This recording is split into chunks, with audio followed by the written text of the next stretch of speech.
Okay, so today we're diving into something I think could be really useful, really valuable, especially if you're involved in the care sector in any way. It's called the Care Guide Carers Advocating Rights to Empower. Right from the get-go, just glancing at the cover. And then, as you start reading it, you can tell this guide, authored by Mark McIntyre, comes from someone who really understands the care sector and the challenges that people face, especially the carers themselves. Yeah, and I think in this deep dive, what we want to explore and what's really interesting to me is how it can support you. And that you is pretty broad, right? It's whether you're considering a career in care, you're already working in it, maybe you're leading a team of carers, or even if you're kind of on the other side, supporting a loved one who's receiving care. There's a lot in here, I think, for everyone in that kind of network. It's quite comprehensive, and we're going to mainly be focusing on Section A today. Huh. This is the real nitty-gritty section, full of information, reminders, procedures, good tips, all really geared towards those actually doing the caring day in and day out. And we are going to touch on Section B, which is really interesting because it uses stories, almost like little fables, to help break down some of the laws related to safeguarding and advocating for the people you're caring for. Yeah, it makes it a lot more accessible and memorable than just trying to read through, you know, dry legal text. Exactly, and I think that's a really smart approach. And then, of course, there are some great additional resources in the back. Things like advocacy forms, which I think are really useful, some really important helpline numbers, and a good list of those relevant laws kind of spelled out clearly. Exactly. So the goal here is really how can this guide empower you? And then also how can it empower those that you're connected with within the care sector? So let's jump into Section A and see what it offers the carers directly. Let's do it. I mean, right away, the guide kind of acknowledges something that I think is really important, just that care work can be so demanding, often underappreciated, undervalued. And Mark McIntyre dedicates this guide to the hardworking carers who want the best for their clients, customers, service users, and people they support. And then there's this powerful line. This guide is dedicated to your progress, growth, and success in the care sector, a job that is often underpaid and overly criticized. Yeah, it really sets the tone for the whole guide, doesn't it? It validates what so many carers go through. It does, and it's acknowledging those long hours, often unpredictable, and the sheer responsibility, right, Yeah. that comes with care work. And Section A really gets down to brass tacks, giving carers the knowledge, the confidence, and the tools to really advocate not only for the people they support, but also for themselves and their own rights in the workplace. Absolutely. And it starts with what is a carer? Right. Right. What does that actually, and it goes beyond just that job title. It digs into that deeper level of being a carer as almost an identity. It requires that continuous learning, being so patient and needing a lot of emotional strength. Yeah, and the guide really acknowledges that it often goes unrecognized. It really does. There's this real kind of emotional weight that comes with being a carer. You're constantly aware of another person's well-being. And that fear of making a mistake when you're responsible for someone's care, I think, is a really big part of that. Absolutely. Then it moves on to the responsibilities of a carer. And it goes beyond just the tasks, right? It looks at you're often a source of stability for somebody. You're empowering them to make their own decisions. You're acting as their advocate. You're a bridge between their personal life and that professional care they're receiving. And it's often, as the guide says, you're an invisible presence. A lot of the work that you do, people don't really see. It's so true. And I think that that's where some of that feeling of being undervalued comes in, right? Because so much of it is unseen. And then one of the things that really struck me, especially in the context of responsibilities, is that discussion of person-centered care versus what's called paternalism. Yeah, that's a really critical distinction, right? Mm. And the guide lays it out really clearly. Paternalism in this context is that kind of well-intentioned, but ultimately making decisions for someone else, without really involving them or respecting their autonomy. And person-centered care, it flips that. It puts the individual, the person receiving care, at the center. It focuses on their needs, their preferences, and their wishes, and lets them lead. And it sounds kind of subtle, right? But it's a huge difference. I mean, it Right. really shifts that power dynamic, and it helps make sure that people, even when they're at their most vulnerable, are retaining their autonomy and they still have control over their lives. And that's not just some ideal, right? Recognizing and practicing person-centered care is a fundamental ethical obligation in the care sector. Absolutely. Then the guide kind of gets into the day-to-day, right? The Mm. daily reality of care work. And I thought this was really interesting. It kind of breaks it down into these Manageable blocks like morning rush, mid-morning tasks, lunchtime, afternoon lull, and so on.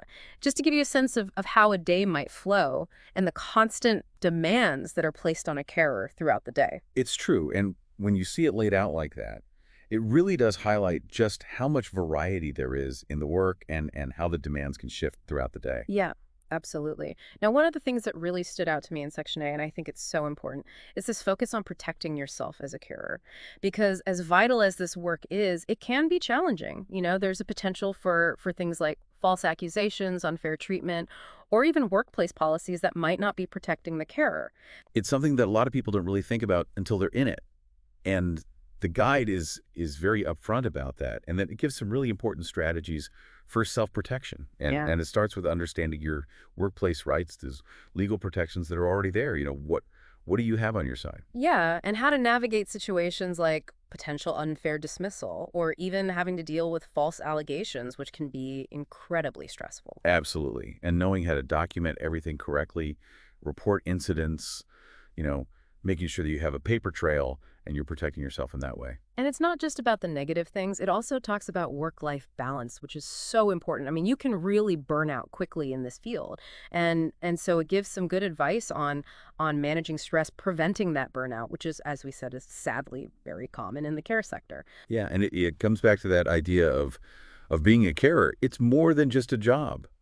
It takes continuous learning.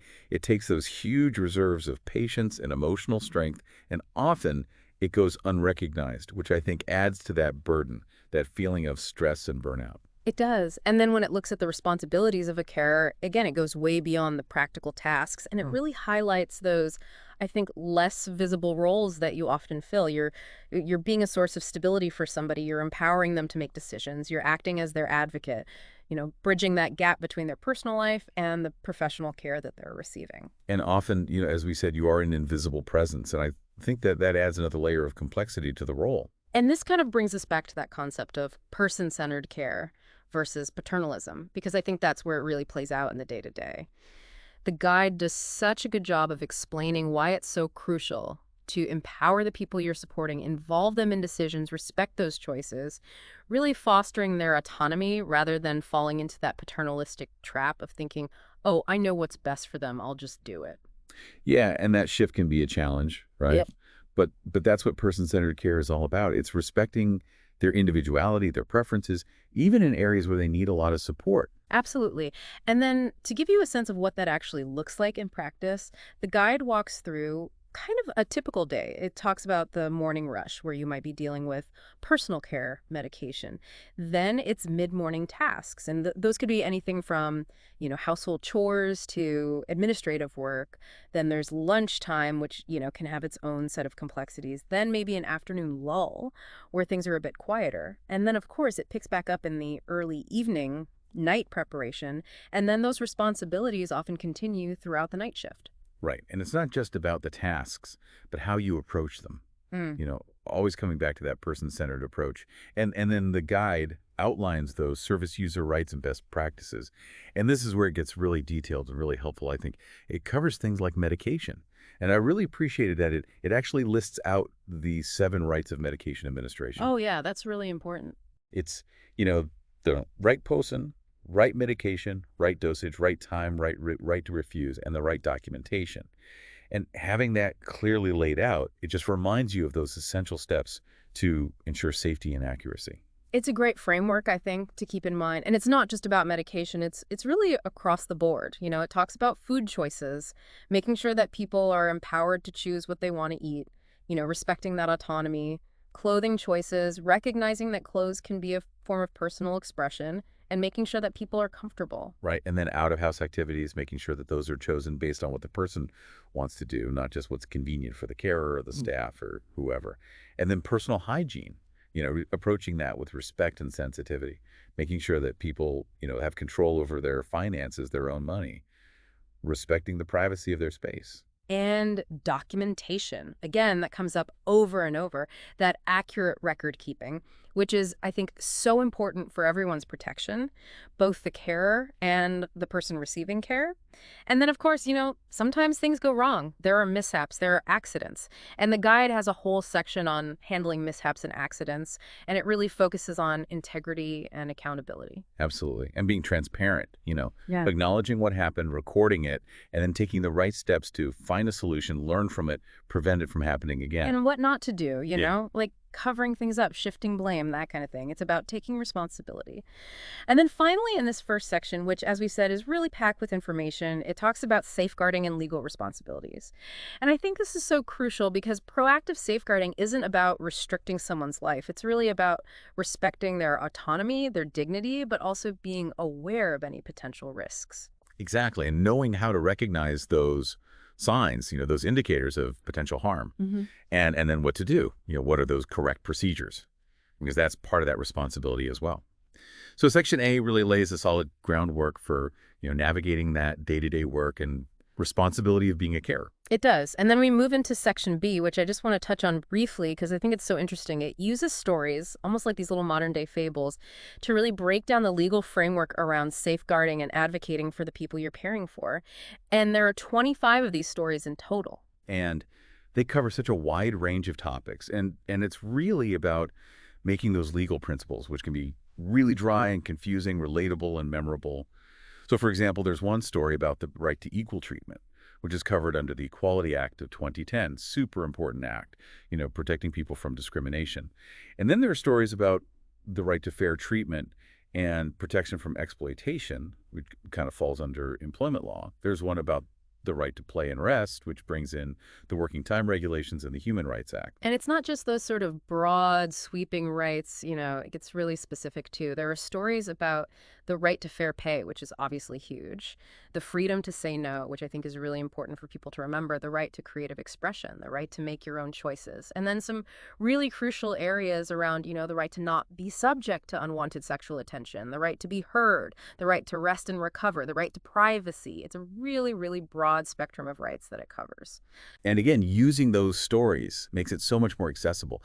And I think especially for people who are new to the care sector or who maybe are not, super familiar with reading legal documents, it just brings it to life and makes it much more understandable. It does. And then, rounding out this fantastic guide, we have Section 3 at the back, which is all about those critical resources. Yeah, and it starts with relevant laws and rights, why they matter. And it's not just a list, it actually gives you a little bit of an explanation about each law, why it's relevant, whether it's to do with employment, education, health, care, personal rights, protection from exploitation and abuse. And then really helpfully, it lists the website addresses where you can go and actually read the full text of these laws if you need to. Yeah, that's so important. And it's not just the laws themselves. It also gives you a list of UK helpline numbers. So those vital organizations like Citizens Advice, Age UK, Disability Rights UK, the Equalities and Human Rights Commission. Just having those numbers Yeah. and those websites right there, it just makes it so much easier to reach out for help if you need it. Exactly. And then finally, there's a section for readers, carers, family members, friends, and advocates. And it includes an advocacy action plan template.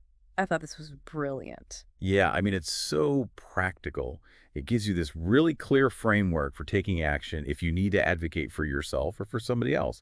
It's got a place to record all the important details, a section to outline the concern that you have, and it even prompts you to think, is there a story from Section B that's relevant to this situation? And then it's got space to document who you've spoken with, what follow-up actions you've taken, the next steps, how to track outcomes, a space for notes. I mean, it's really well laid out, and I think it just helps make that process of advocating feel much less overwhelming. It does. And it kind of brings us back to the beginning. The Care Guide is really all about empowerment, isn't it? Yeah, it is. And it's for everyone involved. Exactly. For the carers themselves, it gives them the knowledge, those strategies to protect themselves, to advocate for themselves and for the people they're supporting. For team leaders, people in management, it gives insight into best practices, legal responsibilities. And even for those who are providing care for loved ones at home, those family carers, it offers, I think, much needed clarity on rights, those practical tools for advocating, and just a deeper understanding of how things things work in the care sector. Absolutely. It's a great resource, Yeah. and I think it really fills a need. So as you think about what we've discussed today, I'm curious what really resonated with you? What aspect of care well-being or those service user rights, and what's maybe one small step you could take today to either, learn more or advocate more effectively in your own, little corner of the world? We really encourage you to explore the care guide further and to use that valuable information and those resources that it provides. That's definitely worth it. Okay, until next time.